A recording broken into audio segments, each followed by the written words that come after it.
자, 이번 시간에는 부동산 개발과 관련돼서 개발의 과정 알아보겠습니다. 256페이지에 보시면 부동산 개발의 과정이 있는데 그 밑에 개발의 진행 형태 요거는 그냥 읽어보시면 됩니다. 자, 오른쪽에 보시면 일반적인 개발의 과정 요거를 좀 기억하셔야 됩니다. 일반적인 개발의 과정은 내가 여기다가 오피스텔을 하나 딱 지으려고 한다. 10층짜리 오피스텔을 지으려고 한다고 쳐볼게요. 자, 그러면 맨 먼저 이제 이 순서에 따라 진행합니다. 일반적으로는 물론 반드시 똑같은 순서에 따라 진행하라 이건 아니고 일반적으로. 그래서 자, 이거 좀 암기하셔야 됩니다. 구전, 부실, 근건마다 구전, 부실, 금, 건, 마 이렇게 해서 순서를 좀 물어보기도 합니다. 구전, 부실, 근건마다 자, 순서에 따라서 자, 구전, 부실, 금, 건, 마 이렇게 맨 먼저 구상 단계다 혹은 아이디어 창출 단계다. 그래서 내가 여기다 오피스텔을 딱 지어서 자, 돈 좀 벌어보겠다는 얘기죠. 이렇게 딱 구상하는 단계를 뭐라고요? 자, 구상 단계다. 아이디어 창출 단계다 해줍니다.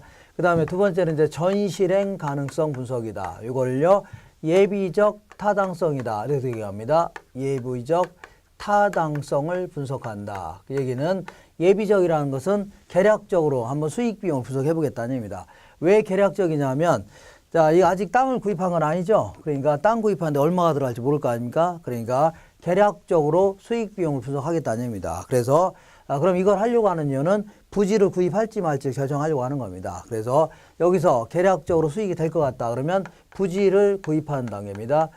자, 그래서 만약에 실행 가능성 분석에서 이거는 그 오피스텔 지으면 안 된다 이런 결론이 났다 하더라도 이 부지 구입이 자꾸 늦어지면 이런 거 백날 하나만 하죠. 그리고 이 부지라는 것은 제때 이제 구입하지 못하면 그때는 그 사업이 엉망이 됩니다. 그리고 여러 명의 그 토지를 이렇게 구입했다면 이게 쪼개진 토지 조그만 토지 같은 경우는 편의점 같은 거 갖고 못하죠. 근데 이게 넓게 이제 다 붙여서 나중에 팔게 되면 이 규모의 경제 때문에 더 크게 돈을 받을 수도 있습니다. 그러니까 자, 실행 가능성보다는 뭐가 앞서야 된다고요? 부지 구입이 앞서야 되는 겁니다. 부지 구입이 계속 지체되거나 안 되면은 그다음부터는 백날 작전 짜나 마나라는 얘기죠. 이렇게.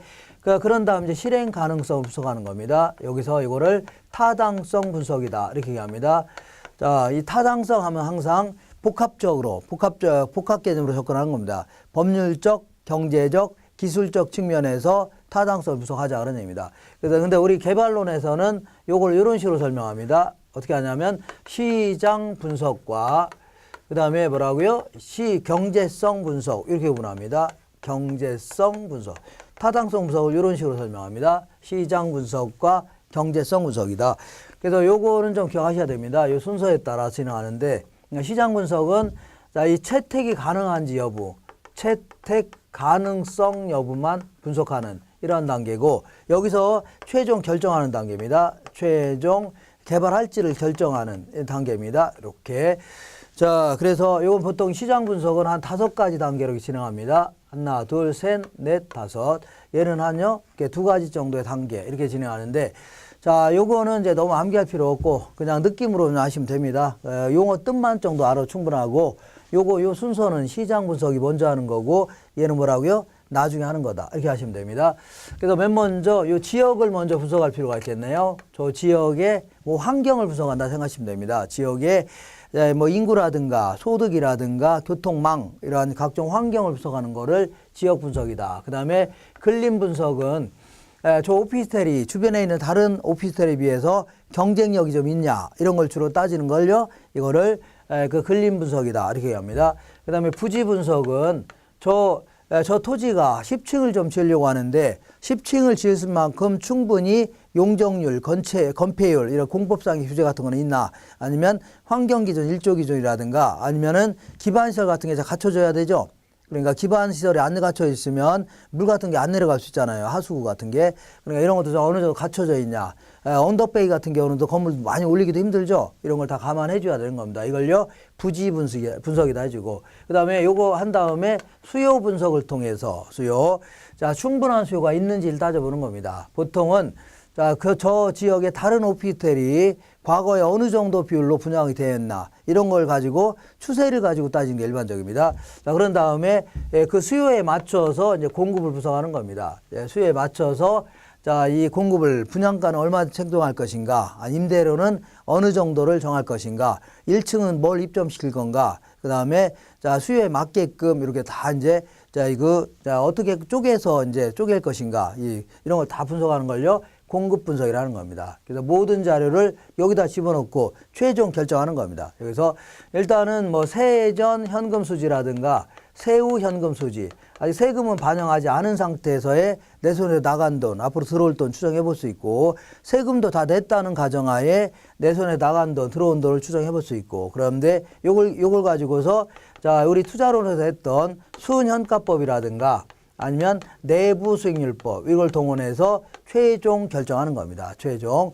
자, 그런 다음에 여기서 개발해야 되겠다 나왔다면 자, 금융 단계 해갖고 은행에서 돈 빌리는 단계, 그 다음에 건설 단계, 건물을 올리는 단계, 그 다음에 마케팅 단계. 자, 그래서 이 마케팅은 이제 분양하는 단계, 뭐 이렇게 얘기할 수 있는데 분양 임대하는 단계인데 얘는 자, 이 개발의 초기부터 계속 진행해야 됩니다. 끝까지. 그래서 그러니까 마케팅을 계속 여기다 사이에 집어넣으면 지저분하니까 맨 끝에다 놨을 뿐입니다. 원래는 구석구석 들어가야 됩니다. 개발의 초기부터 진행해야 됩니다. 특히 임대사업 같은 경우는 임대 같은 거는 개발 초기부터 바로바로 진행시켜야 되는 겁니다. 자, 그리고 자, 이 중요 임차인을 선정하는 게 매우 중요합니다. 중요 임차인. 자, 그래서 그 건물에 예를 들어 4층짜리 건물이라면 옛날에는 은행 같은 걸 다 좋아했는데 근데 문제는 은행 같은 경우는 요즘에 4시면 문 닫죠. 그러니까 건물 자체가 죽습니다. 그래서 자, 아무래도 뭐 편의점 같은 거 있죠. 시우 편의점 이런 거 입점하게 되면 아무래도 건물 자체가 24시간 막 빛날 겁니다. 그럼 자연스럽게 위도 그 위층도 다 분양 임대가 될 수 있는 거죠. 이런 식으로 중요 임차인을 선정하는 게 매우 중요합니다. 이렇게 자, 이렇게 해서 진행하는 걸 뭐라고요? 이거를 자, 그 개발의 단계라는 겁니다. 자, 몇 가지만 비추쳐 볼게요. 257페이지 보시면 일반적인 개발의 과정이라고 해서 구전, 부실, 근검마다 해갖고 요 순서 좀 기억하시고 그 다음에 257페이지 맨 아래 보시니까 시장 분석을 먼저 하는 겁니다. 선행 분석이다. 그래서 의의 정도만 시장에서의 채택 가능성 여부만 평가하는 겁니다. 채택이 가능한지 여부만 판단하는 거고 한 장 넘겨보겠습니다. 자, 이때 맨 위에 볼게요. 258페이지 위쪽에 박스를 볼게요. 시장 분석의 요소는 너무 자세히 하지 마시고 그냥 뭐 지역 분석, 근림 분석, 부지 분석, 수요 분석, 공급 분석 여기서 말 뜻만 좀 하시면 됩니다. 아, 부지를 분석을 왜 하냐? 건물 제대로 올리려고 하는 거 아니냐? 예, 올릴 수 있냐? 따져본다는 얘기입니다. 이렇게. 자, 그런 다음에 경제성 분석은 이제 나중에 하는 겁니다. 그래서 의의를 볼게요. 최종적으로 투자 결정하는 단계다. 최종적으로 해서 세전 현금 수지도 분석할 수 있고 세후 현금 수지를 분석할 수 있고 순현가법이라든가 내부 승일법을 동원해서 최종 결정하는 겁니다. 이렇게 해서 자, 이렇게 정리하시고 그다음 오른쪽 볼게요. 오른쪽에 마케팅 단계라고 있는데 마케팅 단계는 특히 첫 번째 줄 막판에 임대 활동은 개발의 초기 단계부터 이루어져야 된다. 그리고 중요 임차인을 사전에 확보할 필요가 있다는 얘기죠. 이런 게 아주 중요한 얘기가 될 수 있습니다. 근데 요거는 이제 일본식, 어차피 이제 일본 책을 갖다 이제 베끼다 보니까 일본식 타당성 분석이다 해집니다. 요 타당성을.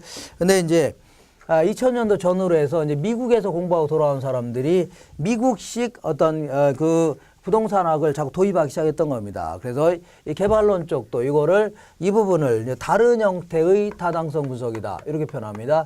다른 형태의 타당성 분석이다. 그래서 자, 얘는 맨 먼저 요 부분을 이렇게 설명합니다. 이 부분을 자, 지역 분석이다.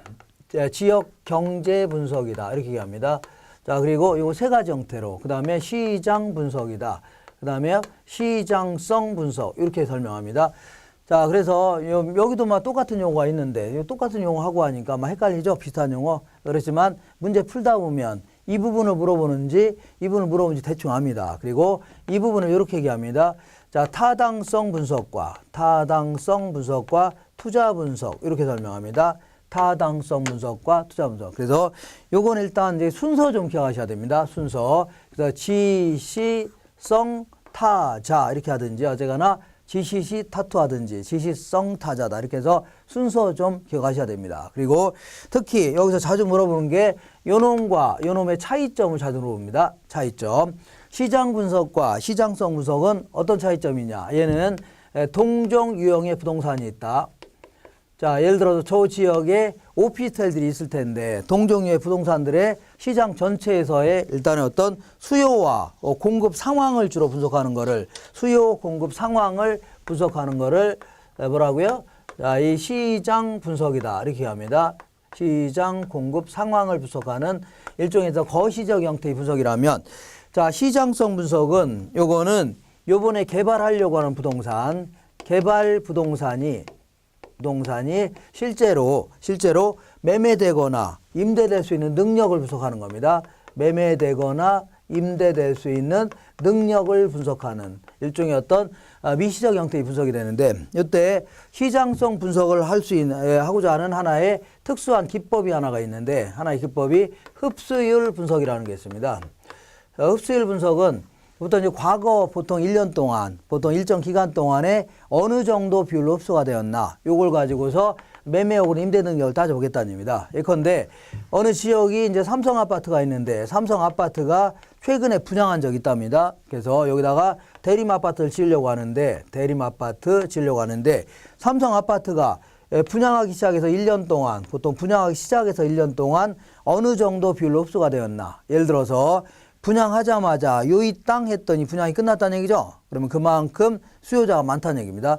근데 분양하기 시작해서 1년 동안 분양률이 50%밖에 안 된다. 그러면 얘들도 들어가서 상당히 힘들 수 있죠. 이런 식으로 해갖고 매매 혹은 임대 능력을 파악하는 겁니다. 이걸요 시장성 분석이라는 겁니다. 그리고 이 지역 분석은 뭐 지역의 환경을 분석한다 생각하시면 됩니다. 지역의 환경, 인구라든가 소득 수준, 교통망이라든가 이런 걸 분석하는 거고, 그 다음에 얘와 얘를 물어볼 가능성은 많지는 않지만, 자, 만약에 물어본다면 얘는, 자, 어떤 그 기대 수익률 정도, 기대 수익률, 그러니까, 자, 내 손에 나간 돈, 앞으로 들어올 돈을 가지고, 세후 현금 수지를 가지고 주로 기대 수익률, 투자한 자체의 수익률을 분석하는 단계라 생각하시면 됩니다. 그리고 여기서 투자의 분석에서 기대 수익률하고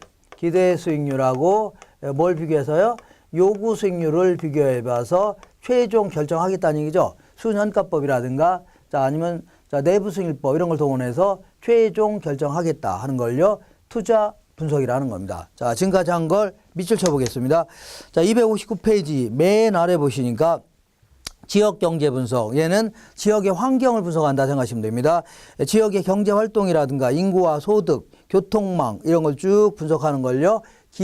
지역 경제 분석해주고 그 밑에 시장 분석은 특정 부동산 유형에 대한 그러니까 오피스텔들에 대해서 시장의 수요와 공급 상황을 분석하는 거를요. 시장 분석이다 해줍니다. 한 장 넘겨볼게요.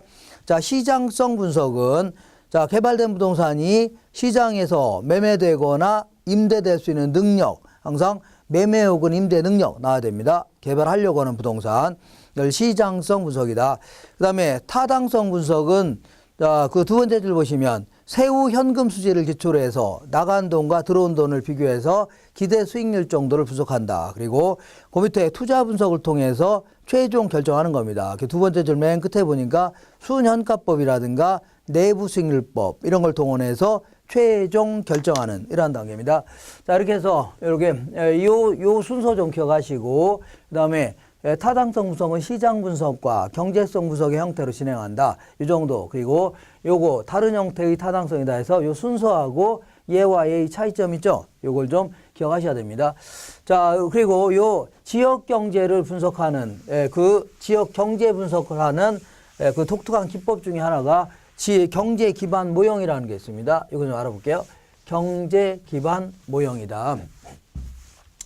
자, 지역 경제 기반 모형은 그 지역의 경제 구조 같은 거 있죠? 이런 걸 쭉 한번 파악해 봐서 앞으로 여러 가지 부동산 활동하는데 도움을 받고자 한다는 얘기입니다. 이때 자, 일단은 용어를 한번 정의해 볼게요. 경제 기반 모형은 그 밑에 분류라고 되어 있는데 이 분류는 자, 어떤 지역의 기반 활동이다 혹은 기반 산업이라는 게 있고 비기반 산업이라는 게 있습니다.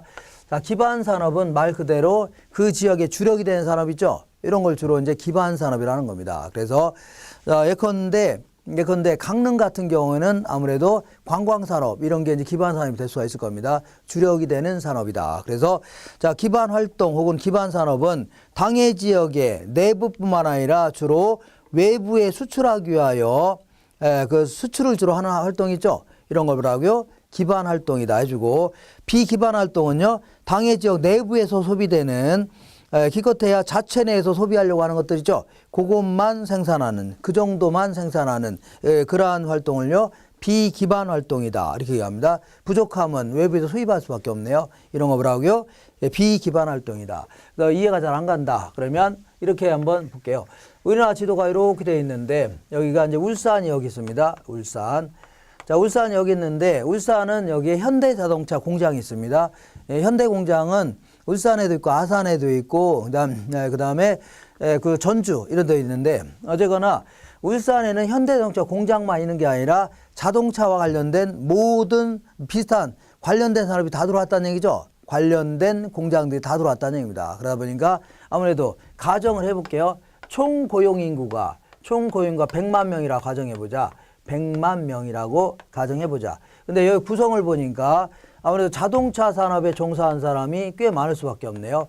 자동차 산업에 종사한 사람이 한 40만 된다고 쳐볼게요.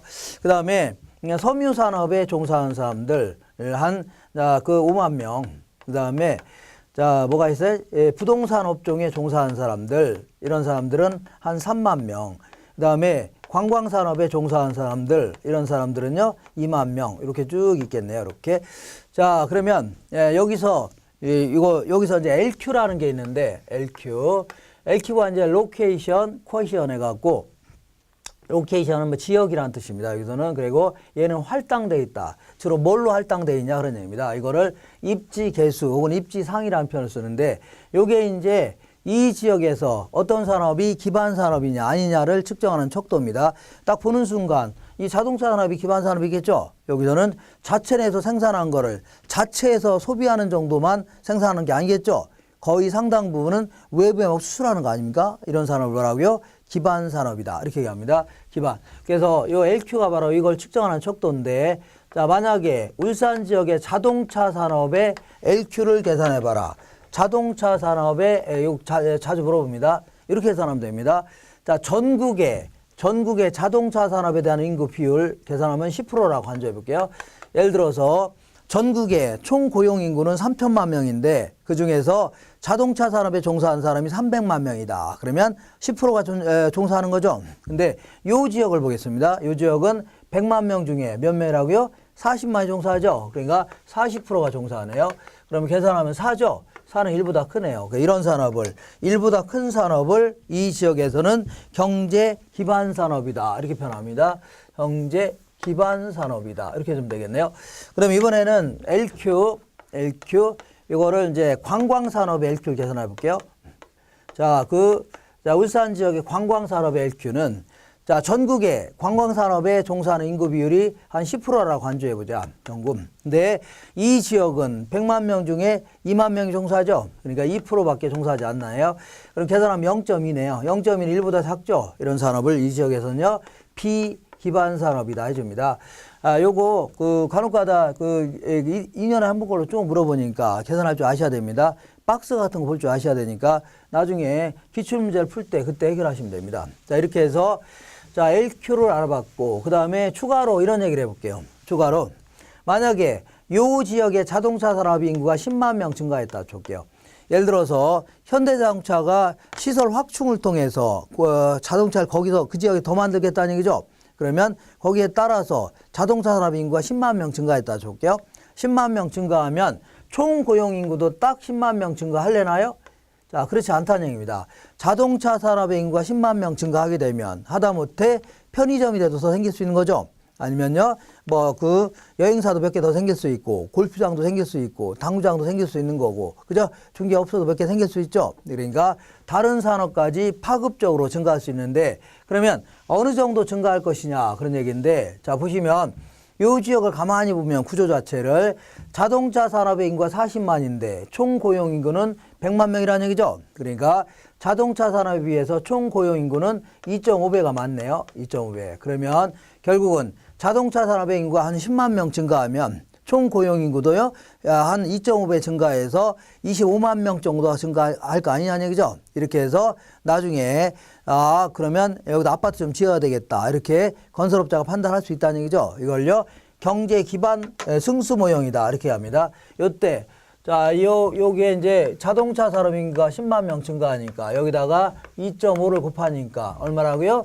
25만 명 정도가 증가할 거 아니냐. 그래서 요걸 가지고서 여러 가지 미래의 부동산 수요 같은 거 예측해 보겠다. 그런 얘기입니다. 요때 요거 2.5를 경제 기반 승수다 해줍니다. 경제 기반 승수. 승수는 몇 배로 곱하냐. 그게 승수라고 하는 겁니다. 그리고 여기다 곱하기.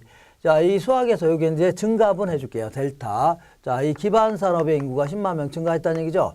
기반 산업의 인구가 10만 명 증가하니까 여기다가 2.5를 곱하니까 총 고용 인구는 자, 25만 명이 증가했다는 얘기죠. 총 고용 인구는 25만 명이 증가했다. 이렇게. 자, 그러면 얘는 어떻게 사는 거라고요?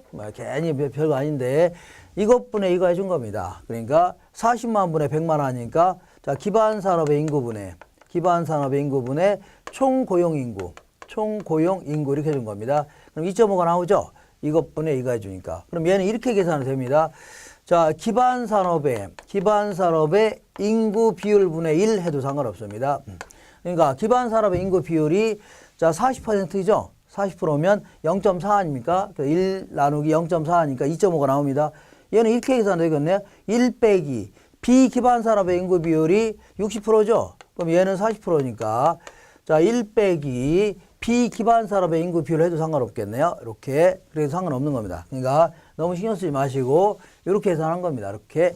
자, 이렇게 경제 기반 모형이다. 이렇게 해주고. 그 다음에 자, 지금까지는 자, 이 그 투자론에서도 이렇게 투자했다는 위험을 얘기했는데 여기서도 이제 개발 과정에서의 위험이 따를 수가 있는 겁니다. 개발하는 과정에서 위험이 따를 수 있는데 자, 여기는 워포드라는 사람이 그 세 가지 형태로 얘기했습니다. 워포드. 다음에 먼저 법적 위험이다. 법적 위험이다. 그 다음에 비용 위험. 이렇게. 그 다음에요. 자, 시장 위험. 이렇게 세 가지로 얘기했습니다. 자, 맨 아래 보겠습니다. 네. 자, 위험이 뭐라고요? 잘하면 큰돈 벌지만 잘못하면 크게 손해볼 수 있다는 얘기죠. 이런 걸 위험이라는 겁니다. 이때 자, 261페이지 보시면 자, 그 맨 아래 부동산 개발의 위험 분석이라고 해서 이 카드만이라는 사람은 자, 이 그 위험을 맨 끝에 인플레이션, 그 다음에 자금 부족, 인간관계 파탄 뭐 이런 걸 들고 있습니다. 근데 워포드라는 사람은 법적 위험, 시장 위험, 그리고 뭐라고요? 비용 위험 이렇게 들고 있습니다. 그래서 법적 위험은 내가 여기다가 뭘 지으려고 한다고요? 원룸을 딱 지으려고 한다 칠게요. 원룸을 하나 딱 지으려고 하는데 자, 이 법적 위험은 뭐 그야말로 얘와 얘는 구분할 수가 있을 겁니다. 그러니까 자, 법적 위험은 각종 공법적인 측면이라든가 사법적인 측면에서 자, 공법적인 측면이라든가 아니면 뭐라고요? 사법적인 측면에서 발생할 수 있는 위험. 이런 걸 뭐라고요? 법적 위험이다. 해줍니다. 예를 들어서 자, 여기가 상업지역이라고 해서 원룸을 딱 차렸는데 처음엔 장사 잘 됐다는 얘기죠. 근데 나중에 자, 이 지역을 주거지역으로 바꿔놓는 바람에 공법상 아파트가 들어선다는 얘기죠. 그럼 밤에는 아파트에서 주무시고 낮에는 원룸에서 자고 이러진 않겠죠. 이런 걸 다 법적 위험이라는 겁니다. 그 다음에 자, 비용 위험은 이 건설 기간 동안에 건축비와 관련된 위험을 얘기합니다. 건축비와 관련된 위험을 뭐라고요? 비용 위험이다. 예컨대 건물을 짓는 과정에서 인플레이션이 너무 심해져 갖고 자, 이 건축 자재 가격이 폭등했다는 얘기죠. 네, 그러면 자, 건축비가 굉장히 늘어났을 거 아닙니까? 그래 나중에 그래도 자, 비싸게 팔리면 상관없는데 그렇지 못하면 크게 손해 볼 수 있는 겁니다. 그리고 원래 원룸을 짓는데 1년 동안 짓기로 했는데 1년 동안 짓기로 했는데 건축 기간이 계속 길어지는 바람에 추가적인 이자라든가 추가적인 계속 나갈 수 있다는 얘기죠. 이런 걸 다 뭐라고요? 비용 위험이라는 겁니다. 그래서 얘와 얘는 구분할 수가 있을 겁니다. 얘와 얘. 그리고 나머지를 다 뭐라고요? 시장 위험이다 생각하시면 됩니다. 그러니까 시장의 불확실성 때문에 이런 거 외의 시장의 불확실성 때문에 생기는 거. 예를 들어서 수요 예측을 잘못하는 바람에 원래는 바로 분양될 것 같았는데 뭐 거의 수요가 없다든가 아니면 자 가격, 임대료 같은 게 한 평당 임대료 50만 원 정도 받을 줄 알았는데 20만 원밖에 못 받는다든가 아니면은 이자율 이런 게 이제 급등하는 바람에 사람들이 원룸 같은 거 안 살려고 한다는 얘기죠. 아니면 오피스텔 같은 거 안 살려고 하겠네요. 돈 빌리기가 힘드니까 이렇게 이런 등등 이런 거 뭐라고요? 시장 위험이다 이렇게 얘기합니다. 그러면 이제 법적 위험을 좀 줄일 수 있는 방법 없냐? 법적 위험을 줄일 수 있는 방법은 뭐 이런 식으로 해볼게요. 자, 토지 이용 계획이 확정된 토지를 이용 계획이 어떻게 하라고요? 확정된 토지를 뭐 구입한다면 아무래도 자, 위험이 많이 줄을 수가 있을 겁니다. 공법상 이런 거. 그 다음에 시장 위험을 줄일 수 있는 방법은 아까 얘기한 대로 시장 분석이라든가 시장성 분석 이러한 분석을 좀 철저히 한다면 위험이 줄을 수가 있을 겁니다. 그 다음에 자, 이렇게 이제 그 비용 위험을 줄일 수 있는 방법 중에 하나가 최대 가격 보증 계약이다. 뭐 이런 게 있는데 이건 또 뭐냐? 자, 일단 이 원룸 하나 지어주는데 원래 건설사한테 얼마 주기로 했냐면 19억 주기로 했다고 쳐볼게요. 건설사한테 19억 주기로 했는데 내가 아예 그러는 겁니다. 건설업자한테 내가 아예 20억을 주마. 20억을 줄 테니까 1년 만에 끝내달라. 그래서 만약에 1년이 넘어간다면 그때부터는 네가 다 부담해라 할 수 있죠. 그러면 얘는 악착같이 1년 내에 끝내려고 할 겁니다. 그래서 이런 형태로 하는 걸 뭐라고요? 최대 가격 보증 계약이다. 이렇게 변합니다. 그리고 자, 시장 위험과 관련돼서 이런 얘기를 해볼게요. 자, 뭐냐면 이렇게 이 매수자 입장에서 요걸 좀 구입하려고 합니다. 구입하려고 하는데 자, 10%밖에 완공이 안 된 상태에서 이걸 구입한다. 이런 거를 선분양 이렇게 얘기합니다. 선분양. 완공도 안 됐는데 막 구입하는 거 아닙니까? 그러니까 완공률이 10%밖에 안 된 상태에서 얘를 구입한다면 위험이 상당히 클 수밖에 없을 겁니다. 잘못하면 부도날 수 있는 거죠. 그러니까 뭐하러 선분양 왔습니까? 안 살려고 하겠죠. 그럼 얘들은 팔려면 가격을 낮출 수밖에 없는 겁니다. 싸게 팔아야 산다는 얘기죠. 근데 90% 정도 완공된 상태에서 얘를 구입한다. 이건 거의 후분양이 되겠네요. 90%가 완공된 상태에서. 그러면 이때는 위험은 많이 줄어들 겁니다. 그렇지만 서로 이런 형태로 구입하려고 하겠죠. 그러니까 이 가치는 올라갈 수밖에 없는 겁니다. 그러다 보니까 완공에 가까울수록 위험은 점점 줄어들지만 그 다음에 부동산 가치는 점점 올라갈 수밖에 없다는 얘기죠. 이렇게. 자, 이거 여기까지 한번 정리해 볼게요. 자, 거기 보시면 261페이지 맨 아래 보시면 법적 위험이다. 그래서 자, 첫 번째 줄 보시면 토지용 규제와 같은 공법적 관계라든가 소유권 문제 등, 그러니까 소유권 문제 등, 뭐 지상권, 전세권 이런 거 있죠. 소유권 문제 등 사법적인 측면에서 사법적인 전제하에 발생하는 위험들이 있죠. 이런 거 사법적, 자, 이런 걸 뭐라고요? 이거를 법적 위험이다. 이렇게 얘기합니다. 한 장 넘겨볼게요. 맨 위에. 그럼 이런 위험 좀 줄일 수 있는 방법 없냐? 맨 위에 보니까 오른쪽에 토지 이용 계획이 확정된 토지를 구입하는 거 있죠? 여기 하나 해결책이 될 수 있는 겁니다. 그 다음에 시장 위험은 첫 번째 줄 중간에 수요라든가 가격, 이자율 등의 시장의 불확실성이죠. 이런 것 때문에 나타난 위험을요, 시장 위험이라는 겁니다.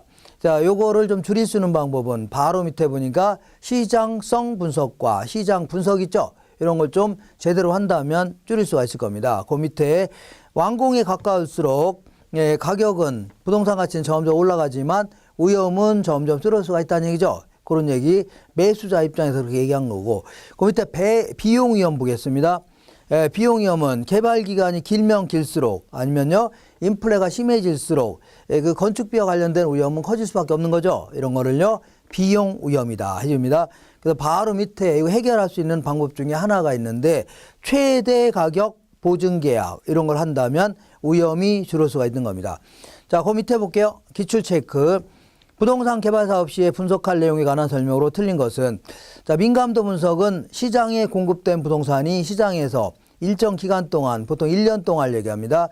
일정 기간 동안 소비되는 비율을 해당 부동산 시장의 추세를 파악하는 것이다. 자, 요거는 민감도 분석에 대한 얘기가 아니라 흡수율 분석이죠. 일정 기간 동안에 어느 정도 비율로 흡수가 되었나 이걸 얘기하는 겁니다. 그래서 이거는요 흡수율 분석입니다. 우리 민감도 분석은 우리 투자론에서 그 투입 요소가 그러니까 공시 같은 걸 좀 변화시키거나 기타 소득 같은 걸 변화시키면 수익이 막 변동될 수 있죠. 이런 걸 분석하는 걸 민감도 분석이라는 겁니다. 그 다음에 1번 틀렸고 2번 보시면 시장 분석은 항상 수요 공급 상황 이런 표현이 나와야 됩니다. 특정 부동산에 관련된 시장에서의 수요와 공급 상황을 분석하는 거다. 맞습니다. 자, 3번 볼게요. 시장성 분석은 매매 혹은 임대 능력 나와야 됩니다. 자, 그래서 부동산이 현재나 미래의 시장 상황에서 매매 또는 임대될 수 있는 가능성 이거 맞는 겁니다. 그 다음에 4번 볼게요. 예비적 타당성 분석은 계략적인 이런 표현이 나와야 됩니다. 개발사업으로서 예상되는 수익과 비용을 계략적으로 계산하여 수익성을 검토하겠다 하는 걸요. 예비적 타당성이라는 거고 그 다음에 인근 지역 분석은 그 지역의 환경을 분석하는 겁니다. 그러니까 부동산 개발에 영향을 미치는 환경 요소의 현황과 전망을 분석하는 겁니다. 이렇게 해서 그 다음에 그 밑에 부동산 개발 관련 기타에서 여기서 지문에 굳이 뭐 끼어들 게 있다면 한 페이지 넘겨볼게요. 거기에 성숙도라고 있는데 264페이지에 중간에 성숙도라고 있는데 자, 성숙도라는 게 뭐냐면 어떤 택지가 있는데 건물을 지을 수 있는 땅이 있는데 이 땅이 건축할 수 있는 조건을 어느 정도 갖췄냐 하는 거를요 성숙도다 해줍니다. 성숙도. 근데 일단은 이제 조성공사 그러니까 건물을 지을 수 있는 땅으로 바꿔놔야 되는 거죠. 조성공사는 끝나야 되는 겁니다. 근데 조성공사만 끝났다고 해서 그 땅이 건축할 수 있는 조건을 제대로 갖췄냐 이렇게 판단하면 안 되는 겁니다. 이것도 복합적으로 접근해 보는 겁니다. 일단의 토지가 있는데 이것도 건축할 수 있는 조건을 어느 정도 갖췄냐 하는 것은 복합적으로 접근해 보는 겁니다. 복합적 접근하면 항상요 법률적, 경제적, 기술적 측면을 따져봐야 돼요. 그래서 자, 기술적 측면에서는 일단 조성공사가 끝났는지를 당연히 따져봐야 되는 거고, 그 다음에 그래야지 이제 건물 지을 수 있는 거 아닙니까? 근데 이제 법률적 측면에서도 자, 이 나중에 건물 지었더니 허가가 안 날 수도 있죠. 예를 들어서 허가 여부도 따져봐야 되고, 그 다음에 뭐니도 뭐니죠. 그러니까 건물 지었다가 분양 하나도 안 되고 임대도 하나도 안 되면 크게 손해나죠. 그러니까 수익과 비용을 비교해 봤을 때 수익이 더 커야 되는 겁니다. 그래야지 이 세 가지 조건을 골고루 갖췄을 때 이거 뭐라고요? 성숙도가 높다 이렇게 얘기합니다. 이걸 성숙지라는 거고 이 셋 중에 하나를 제대로 못 갖췄다 그걸요 성숙도가 낮다. 미성숙지다 이렇게 얘기하는 겁니다. 한번 읽어보겠습니다. 자, 성숙도는 의의를 볼게요. 택지가 건축할 수 있는 조건을 얼마나 갖췄냐 하는 복합 개념입니다. 그래서 조성공사의 완료 여부만을 성숙도를 판단하면 안 되고 법률적 측면, 경제적 측면의 성숙도도 공히 고려해야 된다는 얘기죠. 이 정도 알고 계시고 그 다음에 토지는 크게 이제 두 가지 형태로 구분할 수 있습니다. 이렇게 해서요. 자, 먼저 현장 자원으로서의 토지다. 자, 얘는요 상품 자원으로서의 토지다. 이렇게 나눌 수 있는데 현장 자원의 토지라는 것은 그야말로 토지가 자연 상태 그대로 인간에게 이득을 주는 그러한 형태의 토지를요 현장 자원의 토지다 이렇게 얘기합니다. 무슨 얘기인지 모르겠다. 그러면 자, 이 뭘 생각하시면 돼요? 뭐 갯벌이라든가 아니면요 산림 같은 거 생각하시면 됩니다. 산림 이런 걸요 현장 자원의 토지다. 그 다음에 상품 자원의 토지는 토지에다가 노동과 자본을 투입해서 그 상태에서 인간에게 여러 이익을 주는 형태 있죠. 그러니까 우리 이제 택지 같은 경우, 택지가 뭐야? 자, 조성공사가 끝난 땅을 뭐 택지라고 하시면 되겠네요. 인간의 노동과 자본을 투입했죠. 아니면 농지 같은 것도 농사를 지으려면 농지 개량공사 같은 거 해야 될 거 아닙니까? 이런 식으로 인간의 노력과 그 다음에 노동이나 아니면은 그 자본 같은 게 투입된 상태에서 인간의 이익을 주는 이런 형태입니다. 그럼 도대체 이런 것들이 뭔 인간의 이익을 주냐? 우리 산림 같은 경우에는 자, 이 산림 같은 게 많아야 우리가 비가 같은 게 오죠. 비 오면 산림을 통해서 이 수질이 아주 깨끗해지는 겁니다. 공기도 정화될 수 있고 그리고 자, 우리가 이제 공부하다가 창문을 열면 뭐 그 철근 콘크리트밖에 없다. 그러면 상당히 답답하죠. 근데 이제 멀리 푸릇푸릇한 산 같은 게 보이면 정서적인 안정도 줄 수 있는 거고 그리고 우리 여름에 산 아니면 바다로 놀러도 가죠. 휴식처 제공하는 겁니다. 그래서 상당히 이득을 줄 수 있는데 이때 이런 얘기를 해볼게요. 보통 이제 자, 얘는 뭐 시장의 힘에 의해서 뒷받침되는 건 아니라는 얘기죠. 이게 수요 공급에 따라 가격이 결정되고 이런 건 아닐 겁니다. 근데 얘 같은 경우는 시장의 힘에 의해서 뒷받침된다 이렇게 표현합니다. 얘네들은 전부 다 시장에서 수요 공급에 의해서 가격도 결정되고 서로 막 구입하려고 하고 있죠. 그리고 얘는 결정의 비가역성이 훨씬 더 크다 이렇게 표현합니다. 자, 결정의 비가역성이라는 게 뭐냐면 이렇게 가역이 뭐냐면 역으로 가능하게 하는 게 힘들다는 얘기죠. 되돌리는 게 힘들다는 얘기입니다. 그러니까 이 갯벌 같은 거 한번 파괴하게 되면 원래 상태로 돌리는 거는 거의 불가능하다는 얘기입니다. 거의가 아니라 완전히 불가능합니다. 어떻게 돌립니까 이거? 이런 거를 결정의 비가역성이 크다 해줍니다. 그래서 이런 얘기를 해볼게요. 밑줄 쳐볼게요. 그러니까 264페이지 맨 아래 두 번째 줄 보시면 현장 자원으로서의 토지다 해서 자, 자연 상태 그대로 사회적 이득을 주는 토지, 갯벌, 그 다음에 산림, 황무지 이런 걸 얘기합니다. 오른쪽 볼게요. 자, 그 사회적 이익으로는 산림의 대기 정화라든가 토양의 수질 정화, 아니면 자연 경관의 가치라든가 휴양, 정서 순환 등을 우리한테 그 이익을 줄 수가 있다는 얘기입니다. 그리고 10번에 볼게요. 얘는 시장의 힘에 의해서 뒷받침되는 건 아니라는 얘기죠. 그리고 자, D번에 자, 이 비가역성이 상대적으로 크다 이렇게 얘기합니다. 그 다음에 그 밑에 상품자원으로서의 토지는 토지에 노동자본을 투입하여 사회적 이득을 주는 그러한 형태의 토지를 상품자원이라는 겁니다. 여기에는 택지라든가 농경지 이런 게 해당될 수 있네요. 이렇게 해서 이 정도 기억하시고 자, 도시 개발과 관련돼서 266페이지 이거는 거의 상식적인 얘기들이니까 한번 읽어보시면 되고 다만 267페이지에 보시면 도시 성장 이론이라고 있습니다. 이거는 자, 정의가 되셔야 됩니다. 도시가 어떤 형태로 성장해 나가냐 이거 관련돼서 여러 명의 학자가 얘기한 논문들이 좀 있는데 이거 좀 알아볼게요. 자, 도시는 어떻게 성장하냐 했더니 하나의 핵을 중심으로 성장해 나간다. 이렇게 주장한 사람이 있고 아니다. 도시는 여러 개의 핵을 중심으로 성장한다. 이렇게 다핵 이론이다 해줍니다. 그리고 현대 도시를 설명할 수 있는 유상 도시 이론 이렇게 얘기하는데 자, 그래서 이 이론이 정확한 이론이고 이 이론은 정확하지 않고 잘못된 이론이다 이렇게 할 수는 없는 겁니다. 시대적 배경 자체가 얘는 오래된 도시, 옛날 도시를 얘기하는 거고 얘는요 요즘 도시를 얘기하는 거기 때문에 자, 이거는 어떤 이론 자체가 논문이 정확한 이론이고 그렇지 않고 잘못된 논문이다 할 수는 없는 겁니다. 자, 단핵 이론은 또다시 두 가지 형태로 구분할 수 있는데 동심원 이론이다. 그 다음에 선형 이론이다. 이렇게 구분할 수 있습니다. 자, 그리고 얘 같은 경우는요, 다핵심 이론. 이렇게 합니다. 다핵심 이론이다. 이렇게. 자, 그래서 요거는 사람 이름도 좀 기억하셔야 됩니다. 예, 사람 이름. 그래서, 자, 그 동심원 이론은 이제 버제스라는 사람이 얘기한 이론입니다. 버제스. 그리고 이 사람은요, 호이트라는 사람이 얘기한 이론입니다. 그리고요, 요건 두 사람이 공동으로 논문을 발표했습니다. 해리스라는 사람하고 율만이라는 학자가 얘기한 이러한 이론입니다. 그리고 요거는요, 베리라는 사람이 얘기한 이론입니다. 베리. 그리고 그 남들 다 얘기한 거를 섞어 놓은 사람이 있습니다. 그냥 논문 다 그냥 섞어서 짜집기 했다 생각하시면 됩니다. 이거를요, 다차원 이론이다 해줍니다. 이 사람은 저 잠만 자다 일어나는 사람이라 이제 시몬스다 해줍니다. 시몬스. 자, 잠만 자고 일어나서 남들 논문 뺏겼다 생각하시면 됩니다. 그래서 하나하나 좀 알아볼게요.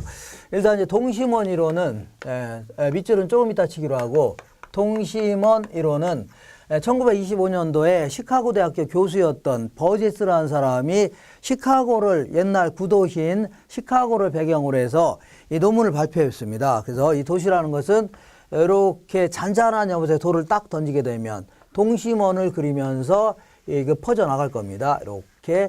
그럼 도시도 마치 이런 식으로 퍼져나간다는 얘기죠. 그래서 요거는 얘가 뭐가 들어가고 요거는 좀 암기하셔야 됩니다. 다른 것들은 암기할 필요 없는데 얘는 좀 암기할 필요가 있습니다. 그래서 중천근중통이다. 중천근중통이다. 이런 식으로. 자, 얘는 이제 중심상업지구, 그리고 얘는요, 천이지구 혹은 점이지구다 해서 이렇게 계속 변해 나가는 지역인데, 요 지역은.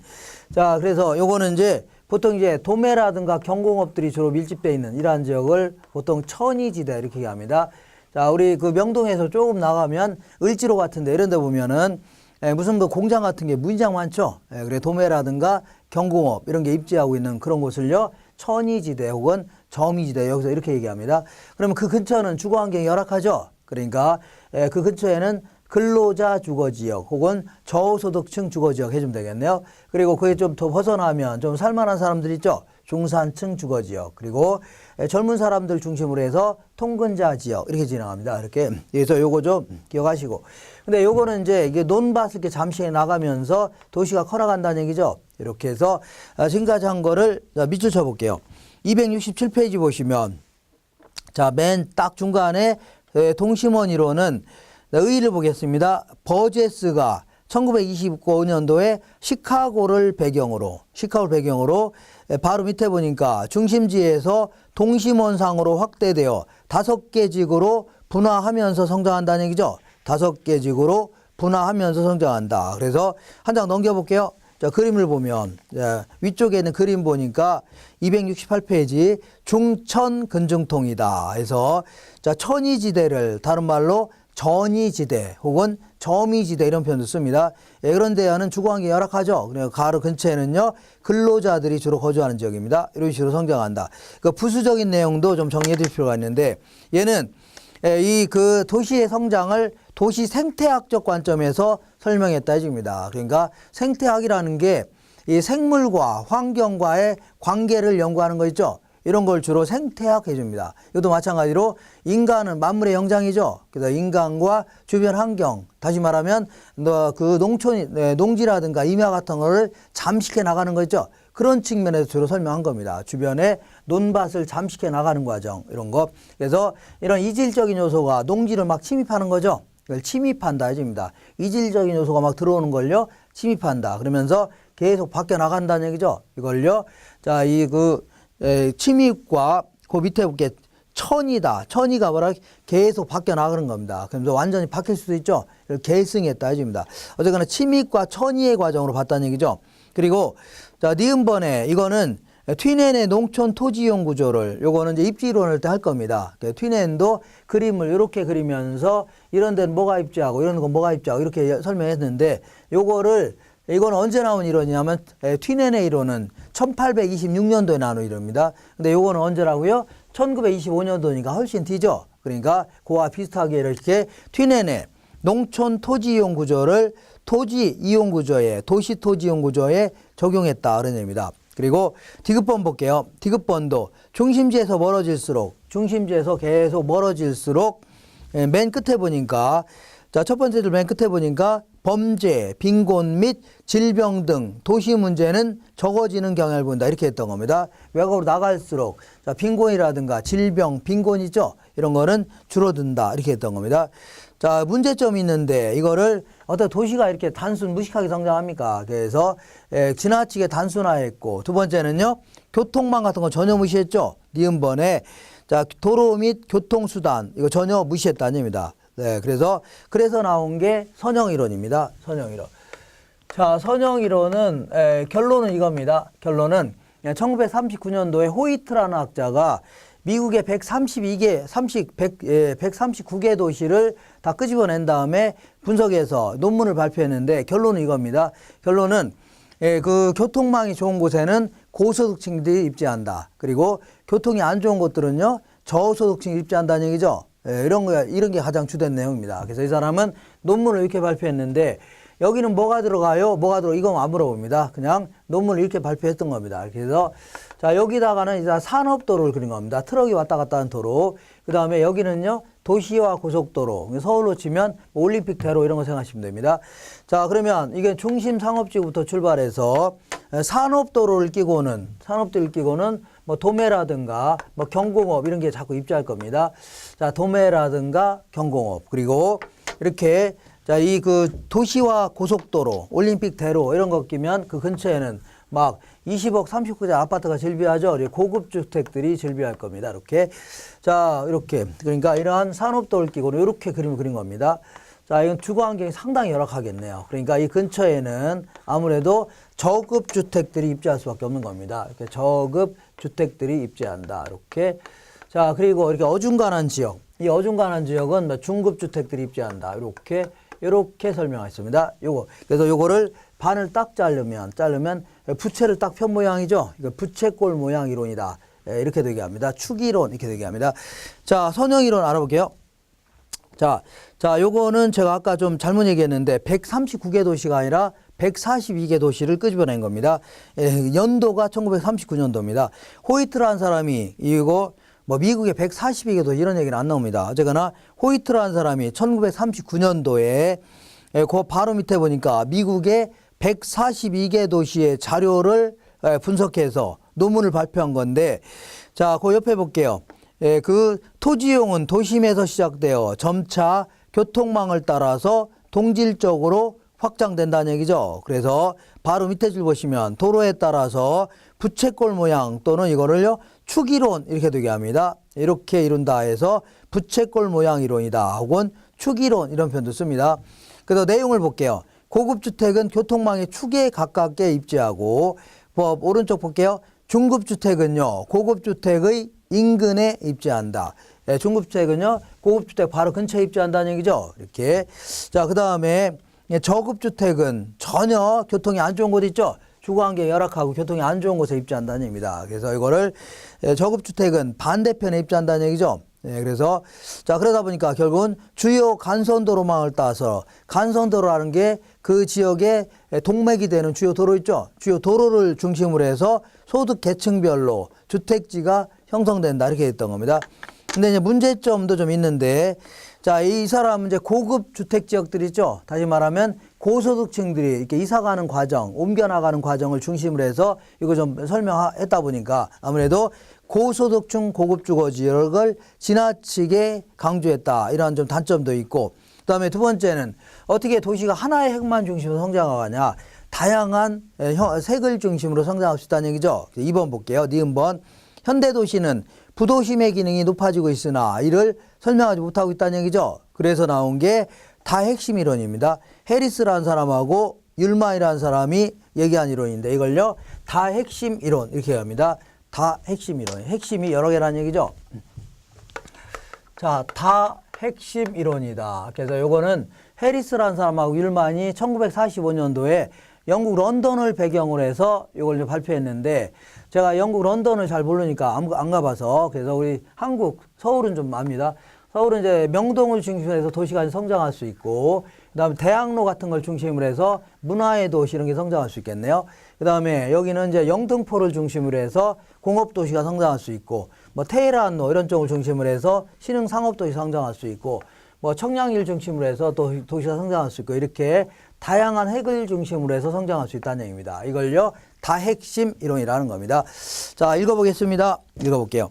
자, 거기 269페이지에 보시면, 자, 의의를 볼게요. 의의에 해리스라는 사람하고 율만이라는 사람이 1945년도에 런던을 배경으로 해서 발표한 논문인데, 두 번째 줄 맨 끝에 보니까 도시는 복수의 핵심 주변에서 발달한다는 이론이다. 복수의 핵심 주변. 그 내용을 보겠습니다. 자, 기억번에 동종활동은 집적 이익을 추구하면서 상호 집합하려고 하고, 이종활동은요 이해상범으로 상호 분리하려고 한다 했죠. 그러니까 주택은 자꾸 주택끼리 모이려고 하고, 그 다음에 공장은요 공장끼리 모이려고 하는 겁니다. 그러니까 자, 이 주택과 한복판의 공장 같은 경우는 이해상반으로 자꾸 뭐라고요 떨어져 나가려고 한다는 얘기입니다. 그리고 아주 옛날에는 자, 이 그 강남 쪽은 거의 논밭이었겠죠. 근데 이제 명동의 지대를 지불할 능력이 없으니까 다 빠져나간 거 아닙니까? 그래서 새롭게 도시가 형성돼 나갔다는 얘기입니다. 그러니까 도심의 지대를 지불할 능력이 없으면 분리된다는 얘기입니다. 이렇게. 자, 그래서 이렇게 해서 이 정도 좀 기억하시고 다른 거 몰라도 됩니다. 그 다음에 다차원 이론이라고 있는데, 요거는 남들 다, 자, 열심히 힘들게 내놓은 논문을 잠만 자다가 일어나갖고 다 섞어놓은 겁니다. 이 사람을 다차원 이론이다 이렇게 합니다. 이 사람은 시몬스라는 사람이 얘기한 이론인데, 이 사람이 이렇게 얘기했습니다. 이 사람, 자, 도시화 차원에서는 도시가 커나간다 이런 차원에서는 동심원이로 맞다. 어차피 도시가 커나갈 때 논밭을 잠식해 나갈 거 아니냐. 근데 사회 계층 차원에서는 뭐가 맞다고요? 선형 이론이 맞다는 얘기입니다. 선형. 그 다음에 자, 인종별 분류 차원에서는 뭐가 맞다고요? 다핵심 이론이 맞다. 그래서 LA 같은 데 보면 백인 거주 지역, 흑인 거주 지역, 한인 거주 지역, 난민 거주 이렇게 구분하고 있죠. 이렇게. 그러니까 결국은 도시라는 것은 세 가지가 복합적으로 작용하면서 도시가 성장한다. 이렇게 했던 겁니다. 한번 읽어볼게요. 다핵심 이론은 그 시몬사라는 사람이 1965년도에 내놓은 이론인데 자, 그 내용의 첫 번째, 둘, 셋, 넷, 다섯 번째 줄 볼게요. 자, 다섯 번째, 도시화 차원에서는 동심원 이론이 적합. 그 다음에 사회 계층 차원에서는요, 선형 이론이 적합. 그 다음에 인종주의 분류 차원에서는요, 다핵심 이론이 적합하다고 하면서 이들 이론을 종합하여 세 개의 차원에서 파악해야 된다는 얘기죠. 복합적으로 접근하셔야 된다는 얘기입니다. 그 다음에 유상도시론은 요즘에 이제 계획도시를 설명할 수 있는 이러한 이론입니다. 동탄 신도시라든가 이런 거. 이 동탄 신도시 같은 경우는 중심 상업지구로부터 출발해서 도시를 계획을 짜는 거죠. 계획적으로 짜는 겁니다. 그러다 보니까 주변에 뭐 서울이라든가 뭐 인천 수원 쪽으로 가는 간선도를 먼저 설계할 겁니다. 간선도로는 그 지역의 중심이 되는 동맥이 되는 도로를 생각하시면 됩니다. 이거 설계한다면 결국은 모든 업무시설이라든가 주택들은 간선도를 중심으로 해서 나중에 간선도를 중심으로 몰려들 거 아니냐. 그래서 마치 리본 모양처럼 보인다 해서요. 리본 모양 U자입니다. 이건 리본 모양 U자. 이거는요. 부채꼴 모양 선자입니다. 이렇게. 자, 그래서 한번 읽어보겠습니다. 자, 이건 벨이라는 사람이 얘기한 이론인데 두 번째 줄 볼게요. 중간에 업무시설과 주택이 간선도를 따라서 리본 모양으로 확산 입지한다는 얘기죠. 그래서 이렇게만 하시면 되고 그 밑에 기출 체크를 보겠습니다. 도시 공간 이론에 대한 설명으로 옳은 것은 도시 공간 구조의 변화를 야기하는 요인은 교통의 발달이지 소득의 증가와는 관계없다. 틀렸네요. 교통이 좋을수록 고수층이 입지한다고 했죠. 서로 관계가 있는 겁니다. 이번에 자, 버제스는 도시의 성장과 분화가 주요 교통망을 따라 확대되면서 나타난다. 이거는 버제스의 이론이 아니라 선형 이론입니다. 호이트의 선형 이론을 얘기합니다. 호이트는 해줘야 돼요. 그 다음에 3번 볼게요. 호이트는 도시의 공간구조 형성을 침입, 경쟁, 천위 등의 과정으로 나타난다. 침입, 천위, 자, 계승 이런 거 나오면 답을 하고요. 동심원 이론입니다. 버제스의 이론입니다. 버제스는 해줘야 됩니다. 4번에 동심원 이론에 따르면 점이지대는 요거를 천이지대 혹은 점이지대 이런 표현도 씁니다.